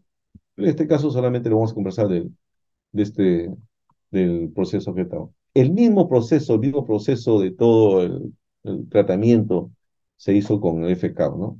Por eso y los resultados son bastante similares, digamos, ¿sí, no? Se hizo un estudio mediante microscopía óptica, y microscopía electrónica, dureza, ¿no? Y los ensayos de CRIP, ¿no? Acá la particularidad es de que el tubo era muy delgado, ¿no? Entonces, una de las visitas que tuvimos con el investigador de Argentina, trajo un acero 17,4 pH y fabricamos mordazas, ¿no? Se fabricaron las mordazas y de las probetas soldadas se sacó probetas planas para hacer el estudio por clip. Acá está la probeta, ahí está la mordaza y la forma como se realizó el ajuste, ¿eh? Y todo eso se fue a Argentina, ¿no? Ahí hicieron en este equipo que ven acá, ¿no? Acá están sus controladores, su celda de carga, un buen equipo, es un equipo hecho en la CONEA, en la Argentina, ¿no? Y es ¿cómo se llama? Muy preciso en sus resultados. La variable independiente, el calor de aporte, 1.14, 1.44, dos calores de aporte, y los tratamientos térmicos por soldadura, 1, 2, 4 y 8 horas. Y lo que acá analizamos es el tamaño de la zona afectada por calor, el tamaño de la zona afectada por calor de grano grueso. Evaluamos la zona debilitada en donde sea la falla tipo 4, van a observar ustedes, y el estado de precipitación de la partícula de segunda fase, que es lo que le confiere la resistencia a CRE. Dice, ¿por qué tiene alta resistencia la soldadura, ¿no? ¿Por qué tiene alta resistencia, perdón, el metal de soldadura? ¿Por qué tiene alta resistencia de la zona afectada, perdón, la zona afectada por el calor de grano grueso? ¿Y por qué baja resistencia tiene la zona de grano fino? Eso tiene que ver mucho con el estado de precipitación, como vamos a ver. La dureza, la resistencia CRE, velocidad mínima y tiempo de ruptura. Todas son las condiciones digamos, variables independientes que fueron consideradas en este estudio. Como le comentaba, este es un acero que de acuerdo a su estructura tiene muy buena resistencia a CRE. Es uno de los mejores aceros que el T92, ¿no? Esto es lo que acá está de manera esquemática. Tiene los límites de grano de austenita previa. Acá está, estos son los límites de grano de austenita previa. ¿Ve? Estos que ven acá son los límites de paquetes. ¿Eh? Estos límites son límites de paquetes. Y esto que ven acá son digamos, los listones de martensita. Ahí está el listón de martensita. Y todos ellos están con precipitados, tanto en los límites de alto ángulo, como ven acá, o los límites de bajo ángulo que se encuentran en los listones. ¿Ven? Acá están. ¿Ven? Entonces, y estos precipitados que ven acá, esto es fácil la identificación. Si son gruesos, son M23, carbono 6. Y si son pequeños, son MX. O sea, son MX alto en niobio, alto en vanadio, pero son MX. ¿Right? ¿Quién cumple su papel acá de anclaje de los límites granos? Son los M23, carbono 6, de los límites, de grano, límite de listones. ¿Quién cumple su papel digamos, de deformación dentro de los listones? Los M20, perdón, los MX. Como son pequeños, ancla de locaciones. ¿Right? Son las dos formas cómo es que esta estructura evita digamos, la deformación, ¿no? Y si no hay deformación, no hay cric, ¿no? Hasta cierto punto, digamos así, porque también puede haber otro tipo de cric, de cobol, qué sé yo, por cavitación, otra cosa, ¿no? Bueno, aquí está la normalizado y revenido, la estructura de materia revenida con precipitado, límite de grano, límite de paquete, límite de listones. Los precipitados M3, los más grandes, y los chiquitos son los M. Hay que entender lo que ocurre acá, ¿no? Hay que entender lo que ocurre cuando hacemos el proceso de soldadura, que es muy distinto a lo que ocurre, o tiene su diferencia con lo que ocurre en los aceros al carbono. ¿Por qué? Porque tiene alto estado de precipitación, ¿no? Este es el diagrama de equilibrio para los 9 cromo. Observen, P91 y P92 son parecidos, ¿no? Cuando, de acuerdo al pico de temperatura que llega con el ciclo térmico, se generan las zonas. Dice, la zona de grano grueso en estos aceros es muy pequeña, son alrededor de 0,5 milímetros. Es muy pequeña comparados a los aceros al carbono. ¿Por qué? Por su alta estado de precipitación que tiene, ¿no? Como tiene mucho grado de precipitación, entonces para que se disuelvan, para que se den cuenta ustedes, ¿por qué es grano grueso? Grano grueso es porque se disuelven todos los precipitados y no permite el anclaje del límite de grano, el límite de grano crece, grano grueso. ¿Está bien? Pero para que no exista los límites, para que no exista precipitado, yo tengo que incrementar la temperatura de tal que disuelva todos los precipitados. Como tiene alta cantidad de densidad de precipitados, por ejemplo, tiene niobio, carburo de niobio, carburo de vanadio, M23, entonces la disolución ocurre en un rango hasta 1200 grados centígrados, tal es así que no permite el crecimiento muy rápido su crecimiento, y tiene una zona de grano bastante eh, de menor extensión, ¿no? Y el grano fino ya sí, es bastante amplio. El grano fino tiene dos zonas. Aquí también es importante, es importante caracterizarlo, porque hay dos zonas. Una zona, que es la que se da en esta zona que está cerca al intercrítico, ¿no? Donde la temperatura prácticamente digamos en este rango, menores de 1000 grados centígrados, no permite la disolución. Y si no permite la disolución de los precipitados, entonces no hay, digamos, material en solución sólida que pueda volver a reprecipitar. Mientras que si lo hace de 1000 a 1100 grados centígrados, hay posibilidad de que algunos precipitados, los M23, se disuelvan y vuelvan a reprecipitar durante el tratamiento térmico post-soldadura, que es lo más importante, que lo vamos a ver. ¿Sí? Y después está la zona intercrítica, y está la zona del sobrerrevenido, que hemos conversado, ¿no? Estos aceros debajo de 650 grados centígrados, no les hace nada, ¿no? Si trabajan, si trabajan a 600 grados centígrados por más de 20 años, imagínense, pues, ¿no? O sea, no les hace nada la temperatura hasta 600 grados centígrados, ¿no? Esto fue el proceso que se realizó, un precalentamiento previo. Durante el proceso de soldadura se controló la temperatura de 200 300 grados centígrados. Luego se hizo el enfriamiento al aire. Se sacaron las muestras para evaluación microestructural en la condición soldada. Y el resto de materiales pasó a un proceso de tratamiento térmico post-soldadura, 1, 2 y 4 horas. Y luego enfriamiento al aire. Y tenemos acá lo que es digamos, la evaluación después del tratamiento térmico de post-soldadura, ¿no? Veamos. Vamos a ver primero lo que ocurre cuando está solamente soldado, sin tratamiento térmico post-soldadura. Observen acá este metal, vamos a hablar primero de metal de soldadura. Bueno, tiene sus granos columnares. Estos granos columnares se forman debido a la eliminación de calor, ¿no? Por eso tiene esa forma, ¿no? El problema es que aquí, en estos aceros, si hay un proceso de segregación de elementos ferritizantes, aparece la ferrita delta. ¿Ven? Esta de acá.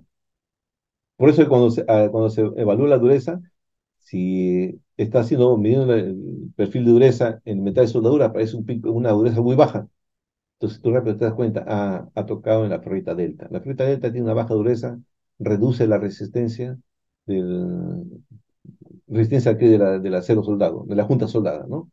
Pero cuando es mínima no tiene mucho efecto.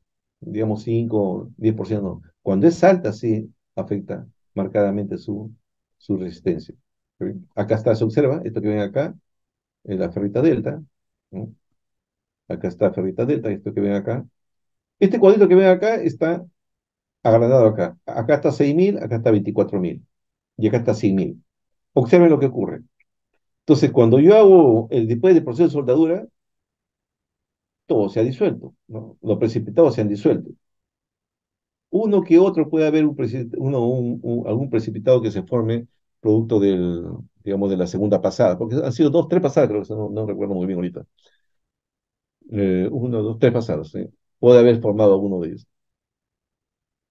Lo que sí se observa es los F3C, la cementita. Como le digo, la cementita durante el revenido, es el que tiene más cinética, o sea, rápidamente precipita, pero no es de equilibrio. O sea, quiere decir que si continúa, se va a disolver para dar lugar a otros precipitados, en este caso el M23 carbono 6. ¿Está bien? Estos son precipitados circulares, que también han sido observados en muchos otros estudios, ¿eh? ¿No? Acá está el límite de grano. Ahora, esto se dice autorrevenido. Se le llama autorrevenido. ¿Por qué? ¿Por qué se dice que? Porque para que precipite tiene que haber un proceso de revenido, ¿no? No precipita durante el temple, o mejor dicho, durante el enfriamiento al aire. Entonces, ¿qué es lo que sucede? Como su temperatura MS es muy alta, 400 grados centígrados, entonces cuando está a 400 grados ya hay un proceso de transformación a martensita, pero tienes alta temperatura y esa martensita que se ha formado a 400 grados se autorreviene. ¿Y qué es lo que precipita? F3C. A eso se llama el autorrevenido. Y ocurre en acero que tienen alta temperatura MS. ¿Me entiendes? O sea, como tiene alta temperatura MS, pasa por una temperatura, precipita la martensita, y como todavía está a alta temperatura, esa martensita se va reviniendo y aparecen los M3C. Lo pasamos siempre en el estado soldado, la zona afectada por el calor de grano grueso. Estructura martensítica. Grano grueso. ¿Qué es lo que se observa? M3C. Puro M3C. ¿Sí? Pura estructura, digamos, precipitados circulares.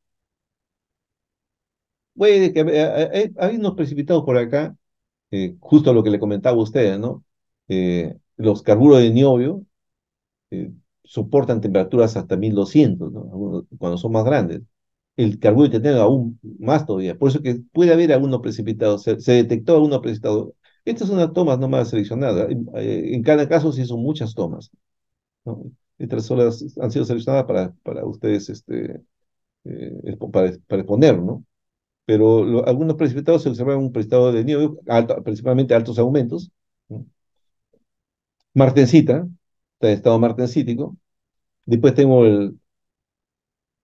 la zona afectada de grano fino. Como está en la temperatura, el grano fino está entre el AC3 y 1100 grados centígrados, como le decía, no disuelve los precipitados. Acá en el siguiente, acá en la zona afectada por el calor del grano grueso, los precipitados se disolvieron. Y cuando se disuelven los precipitados, ¿qué es lo que pasa? Pasa a solución sólida. ¿Está bien? Como pasa a solución sólida durante el proceso de tratamiento térmico post-soldadura, vuelven a reprecipitar. ¿Y dónde reprecipitan? En los límites de grano. Por lo tanto, endurecen los límites de grano. A mí me interesa que durante el proceso de soldadura se disuelvan los precipitados. Pero ¿qué es lo que ocurre en grano fino? No se disuelven. ¿Y por qué no se disuelven? Porque la temperatura es menor, es baja. Más aún, si nos acercamos a 800 o 850, que está cerca al AC3, prácticamente no se disuelve ningún precipitado. Si no se disuelven los precipitados, quiere decir de que no va a haber elementos en solución sólida y no va a haber proceso de reprecipitación. Los tamaños son bastante finos, llegan hasta 4 micrones, ¿no? ¿Y quién es el que, por qué tamaño grano fino? Porque por el mismo hecho, si no se ha disuelto los precipitados, estos son los que anclan los límites de grano y se obtiene grano fino. En el caso de intercrítica, va a haber zonas transformadas que ven acá con mayor precipitación con mayor rugosidad, y las zonas no transformadas más limpias, ¿no? Aquí no, ¿ven? Aunque parezca mentira, la zona transformada, perdón, sí, la zona transformada tiene mayor precipitación que la zona no transformada. ¿Y por qué? Porque si te transformas ha llegado al rango austenítico, y la austenita es la que tiene mayor solubilidad de los elementos salientes, ¿no? Por eso es que precipita, ¿no? Presenta una heterogeneidad en el tamaño de grano, claro. ¿Por qué? Porque va a haber, como está entre el AC1 y el AC3, quiere decir que va a haber ferrita y austenita en calentamiento. ¿Está bien? Entonces quiere decir que la ferrita, ¿qué es lo que ocurre? Un sobre revenido. Lo que no se transformó, la zona no transformada, sobre un sobre revenido. Y la zona transformada, bueno, pasa a martensita, pues, porque en calentamiento se transforma a austenita, en enfriamiento pasa a martensita. Entonces tiene martensita, que son lo que usted manera más rugosa, y lo limpio, que no se transformaron, ¿no? Esta es una zona más alta, más cerca a la C3, y esta es una zona más baja a la C3, ¿no? Por eso hay mayor zona sin transformar.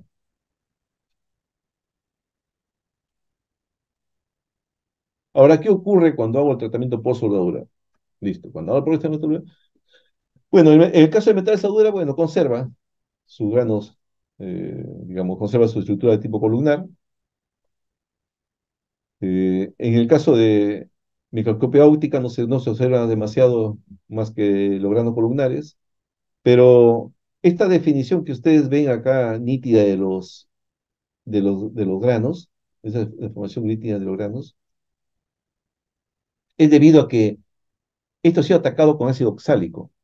Y el ácido oxálico ataca los límites de grano siempre y cuando tengan M23 carbono 6. Entonces es una técnica meteorográfica muy eficiente para darte cuenta de que los límites de grano están decorados por los M23, porque se han atacado. Si no, no se ve absolutamente nada. Como vamos a ver después, que en la zona afectada por el calor de grano fino no se define nada con el ácido oxálico. ¿Y por qué no se define? Porque no están endurecidas sus límites con M23. Acá tienen ustedes el metal de soldadura, sus granos columnares. ¿Ven? Observen digamos, los listones de martensita, bien, digamos, decorados con sus precipitados, buena resistencia. Aparte, este está sin mil aumentos. Ven los precipitados pequeñitos que ven al fondo. Estos son los MX, lo marco acá, bien chiquitos, ¿no? Y los M23 son los más grandes, ¿no? Como les digo, estos aceros tienen M23 y MX. Ahora, los MX pueden ser alto niobio, alto vanadio, o puede ser los WIN que le habían dicho ustedes, ¿no? Ese tipo alitas que había, ¿no? Pueden ser de los tres casos. Entonces, ¿tiene buena resistencia? Claro que tiene buena resistencia al metal de soldadura. ¿Por qué? Porque tiene límite de grano digamos, los límites de grano, los límites de listones, lo tienen decorados, reforzados con precipitados, ¿no? Igual la zona afectada por el calor de grano grueso, como le decía, es muy pequeñita, ¿ve? Muy pequeña, bien definida, y acá no se define. ¿Por qué? Porque aquí están los granos finos, ¿no? Granos finos que el ataque con ácido oxálico te define siempre y cuando tenga los M23, que es una forma eficiente para darte cuenta de que acá están reforzados los límites de grano, ¿ve? Y su tamaño de grano no es tan grande, por el mismo hecho de estos aceros que tienen alta precipitación. Llega a CTM6, son 45 micrones, no es muy grande. En la zona afectada del grano grueso, recuerdan anteriormente que estaban los M3C. Después de soldar había solamente M3C. Quiere decir que Los M23 y los MX se habían disuelto. Y al disolverse, pasaban sus elementos de solución sólida. Bueno, cuando hago el tratamiento térmico post-soldadura, comienzan a precipitar. ¿En dónde precipita? En los límites de grano, de austenita previa. ¿En dónde precipita? En los límites de paquetes, en los límites de listones. ¿Ve? Completamente reforzado. Y en su interior, los MX, de manera pequeña. Buena resistencia. O sea, quiere decir que digamos, la zona afectada por calor de grano grueso tiene buena resistencia. ¿Por qué? Porque están reforzadas tanto sus listones como su límite de grano con precipitado. Ahora, ¿qué pasa con el acero el grano fino? Como el acero, mejor dicho, como en esta zona ha llegado a un rango de temperaturas entre el ACT, que son más o menos 850 grados centígrados y 1100 grados centígrados, no ha sido efectivo para disolver los precipitados. Entonces, como no se disuelven, los precipitados quedan ahí, ¿no? Quedan así como ven acá, quedan los precipitados. Pero sí se ha transformado a austenita. Acá está, se ha transformado a austenita. Cuando hago el enfriamiento, como no se ha disuelto, tampoco hay elementos en solución sólida y no hay una reprecipitación. Y aparecen los límites de grano completamente limpios, como ven acá. ¿Sí? Como ven acá. Este es un límite de grano antiguo. Este es un límite de grano antiguo. Por eso que lo precipitado queda. Ven acá, este es un esquema muy bonito que encontré en un libro, ¿no? Ven, este es el límite de grano de austenita antigua, donde están con precipitados. Esto es lo que se forma y los límites de granos, los precipitados quedan ahí, pero se forma un nuevo límite de grano y como no se disolvieron, tampoco reprecipitan, por lo tanto quedan libres de precipitado. Y esto que he puesto acá solamente para que se den cuenta, acá sí hay reprecipitación, porque esta zona está justo en la zona, digamos, en la zona de grano grueso, pero más alta, cerca de 1100 grados centígrados, ¿no? O sea, más pegada, cerca al límite de grano grueso, ¿no? Y acá, por ejemplo, el límite completamente limpio. ¿No? Y la zona intercrítica, bueno, tiene zona transformada y zona no transformada, ¿no? Y también hay una heterogeneidad. La zona transformada incrementa la recuperación de la martesita revenida. La zona no transformada, la que no se transformó, incrementa el sobrerevenido. Los límites de la velocidad previa se encuentran con menor proporción de precipitados, generalmente a lo que se formaron, ¿ve? Lo que no quedan con su límite, o sea, lo que no se transformaron sí quedan sus precipitados, pero engrosaron, ¿no? Por eso que tienen baja resistencia. Para entenderlo, rapidito, miren, esta es la zona afectada del grano grueso, zona afectada del grano fino y zona intercrítica. Observen, grano grueso reforzados, su precipitado reforzado, el grano fino no están reforzados, quiere decir que rápida recuperación. ¿Ven? Acá está en forma de listones y acá está como su grano, ya, se recuperaron ya. Y acá también zonas recuperadas. Entonces, quiere decir, esto explica por qué la zona de grano fino y la intercrítica tiene baja resistencia. Entonces, cuando nos vamos al ensayo, a los ensayos de dureza, ¿qué es lo que tenemos? Observen, todo esto que ven acá, estos cambios se explican en el estado de precipitación. ¿Sí? Vamos a tomar esta parte acá, mire. Acá tiene el límite de fusión, este es metal de soldadura, tiene zona afectada por calor de grano grueso, tiene alta dureza, porque es martensítica, elementos en solución sólida, ¿no?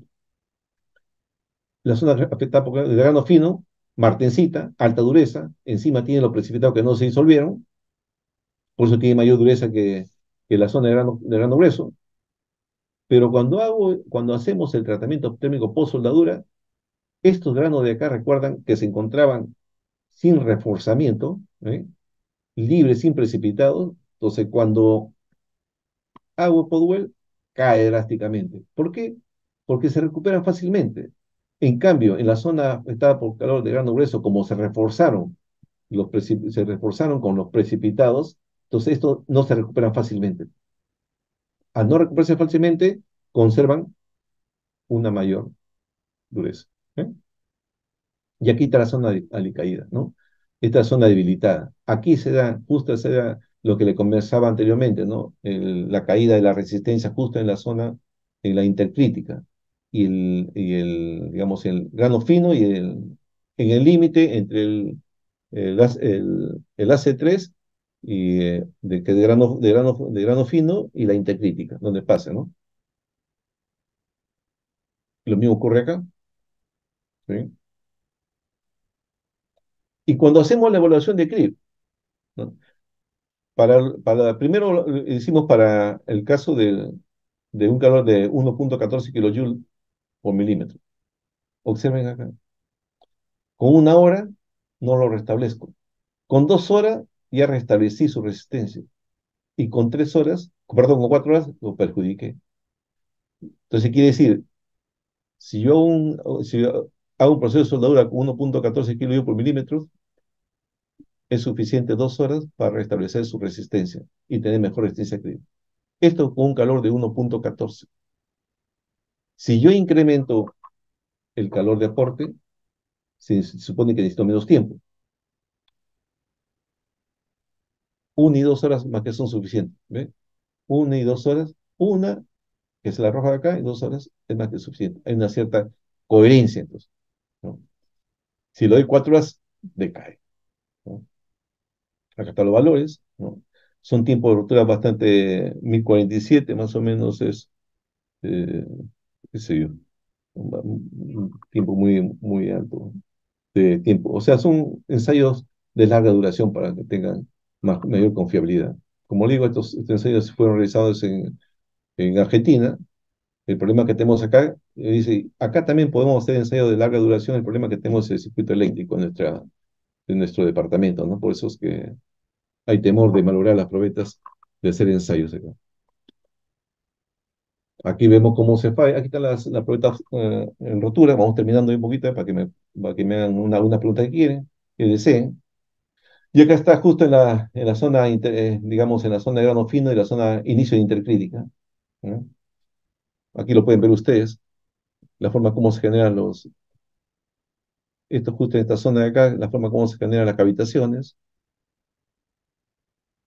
en los límites que están libres de precipitados, límite de grano muy fino, ¿eh? Y acá también un mejor todo se ve, ¿ve? No hay precipitados, entonces esto se genera cavitación en estos límites de grano, y esto crece y genera todo lo que es la falla tipo 4 en estos tipos de acero.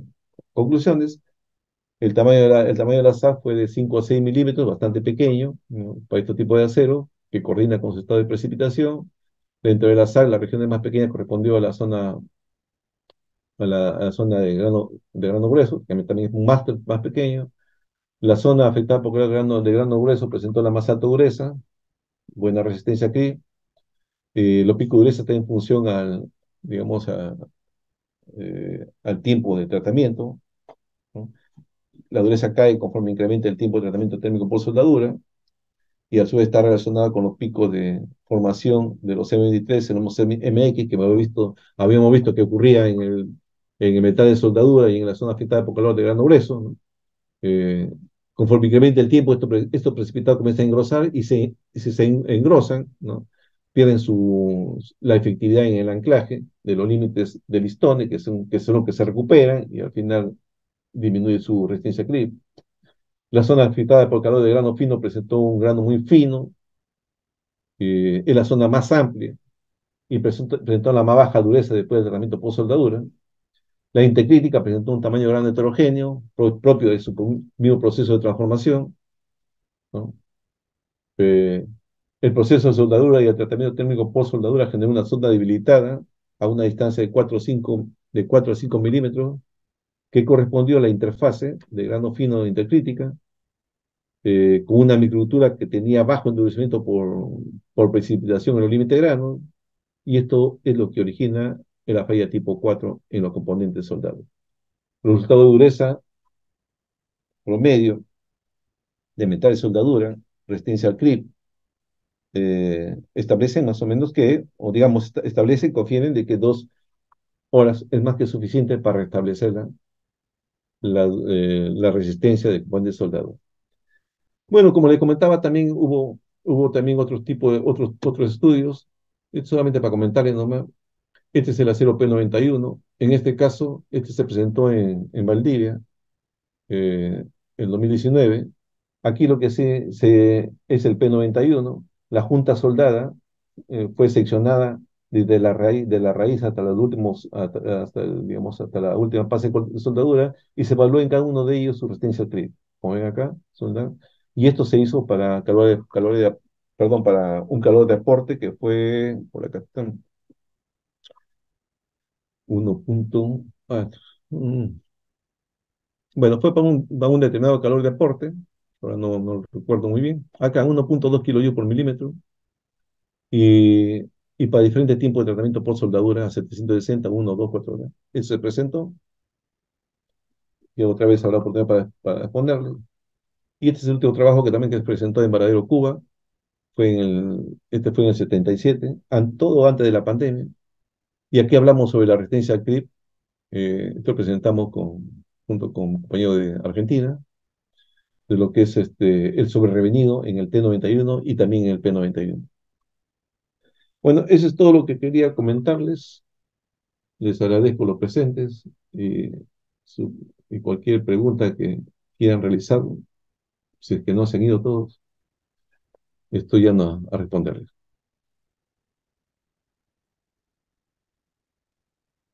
Muchas gracias, doctor Milton Zabaleta. ¿No? Todavía están los oyentes acá atentos. A ver si tienen alguna pregunta para hacer al doctor. ¿Puedo hacer una Ahí pregunta? estamos. Sí, claro, por Sí, favor. Bueno, en primer lugar agradecer a Dios por estar aquí reunidos en este evento académico. Felicitarte, Milton, sabes la consideración que te tengo y el aprecio, no solamente como profesional, sino también como amigo.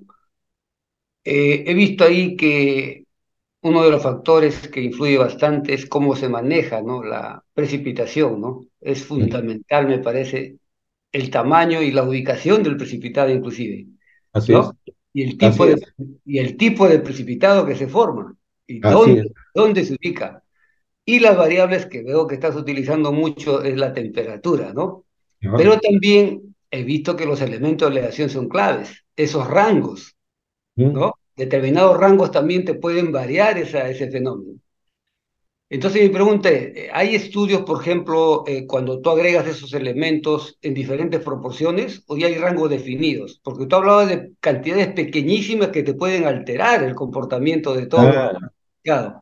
claro, o sea, ¿Aquí han variado esos rangos tan pequeños de los no, mira, elementos de aleación? te explico. Mira, aquí, no sé acá está, ¿no? Observa, estos estudios lo han realizado, perdón, ¿se nota? ¿Se ve todavía? Sí, sí, sí, sí, Ya, sí. estos estudios se han realizado en varios sitios, o sea, es un estudio la optimización de estos ha tenido mucho tiempo, ¿no? Lo que Claro, estamos, disculpa que te corte, tú hablaste lo de generación cero, segunda generación y claro, tercera generación. Claro, ha ido variando en los estudios, a eso me claro, refería. claro.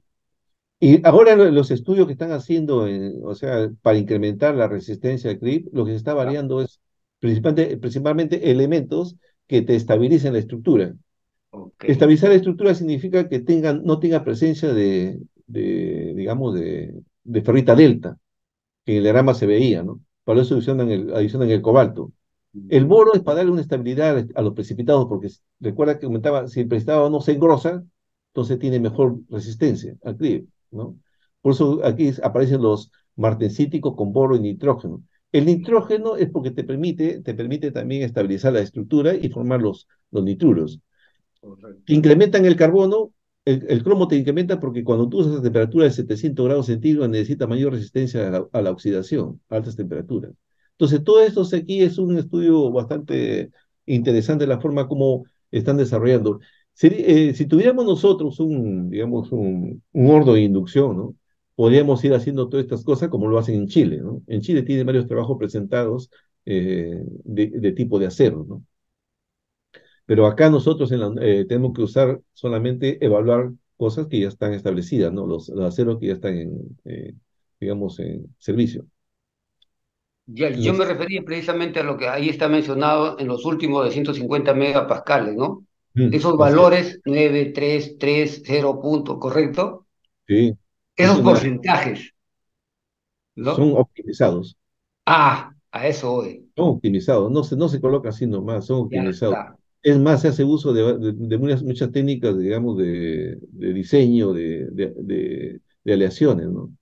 Ya, En la y ahora, química, respecto a eso, podría aparecer, como están apareciendo nuevos elementos a futuro, pienso que de repente podría aparecer otros elementos con nuevos porcentajes para seguir optimizando este tipo de, en otra generación. claro, claro, eso es lo que se busca, o sea, lo que buscan llegar a alta temperatura, porque en realidad pasarán 20, 30 años y va a seguir siendo el quemado de combustible fósil, va a seguir siendo la producción de energía. Es muy difícil llegar digamos, a otro tipo de medios más rápidos en el tiempo que estamos, ¿no?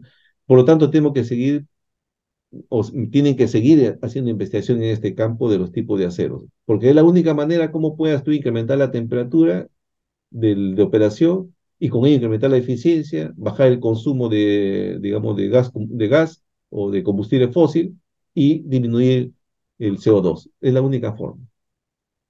Muy bien. Y comentar algo, ¿no? Que muy personal también, que me parece aquí que la universidad, pues, como institución, veo que el trabajo que tú has realizado, conozco algunos de tus trabajos, no todos, pero creo que también me mencionabas que hay equipos que tiene la UPAO, que tienes que buscar apoyo de Argentina, etcétera. Yo creo que aquí también la universidad, como una autocrítica, debería preocuparse, ¿no?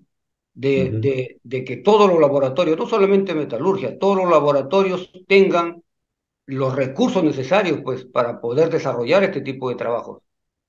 Tú has demostrado que tienes la capacidad y el talento para investigar, pero ¿qué haces tú si no tenemos los recursos necesarios para poder hacer este tipo de investigación? Es más, ahora dentro de la reglamentación nos exigen las publicaciones a nivel internacional en revistas indexadas. Entonces, con los equipos que tenemos, con las falencias que hay, y hablo de toda nuestra universidad, creo que también aquí nos está escuchando la Dirección de Ética, creo que también es una responsabilidad que tiene que asumir nuestra universidad para poder apoyar a los investigadores, especialmente la calidad que tú tienes, y sé que hay otros investigadores también que de repente no realizan sus trabajos a la altura de vida por estas carencias que se tienen. Felicitarte nuevamente, amigo, y excelente trabajo. Gracias, Lucho. Aparte que no estoy al 100% en esta área, tú sabes, pero me interesa mucho porque un profesional nunca deja de aprender. Gracias, Gracias. Lucho. Te felicito Gracias. nuevamente. Gracias. Muchas gracias, profesor Alvarado, por su intervención y sí, se tomará en cuenta y se hará llegar sus recomendaciones a las altas autoridades. Bueno, nuevamente agradecer al doctor Zabaleta por su exposición, por compartir sus resultados con toda la comunidad universitaria. Esta grabación quedará en la página de Facebook del Vicerrectorado de Investigación, si lo quieren volver a ver a los alumnos. Y les pedimos, por favor, que activen todas sus cámaras para realizar una foto oficial del evento. Agradecemos al doctor Zabaleta y a todos los presentes. Muchas gracias. Ahí está. Bien. A la una, ahí se están acomodando muy bien. A la una, a las dos y a las tres. Listo, muchas gracias a todos los asistentes y gracias, doctor Zabaleta, por su exposición. Muchas Bueno, gracias a gracias a todos. todos. Nos vemos en otro viernes científico. Hasta luego. Listo, Muchas gracias. gracias, hasta luego. Hasta luego. Chao, Hasta luego, Braulio. colega. Muchas gracias. Gracias a todos. Luego, Nilton, nos vemos. Chao, hasta luego, gracias.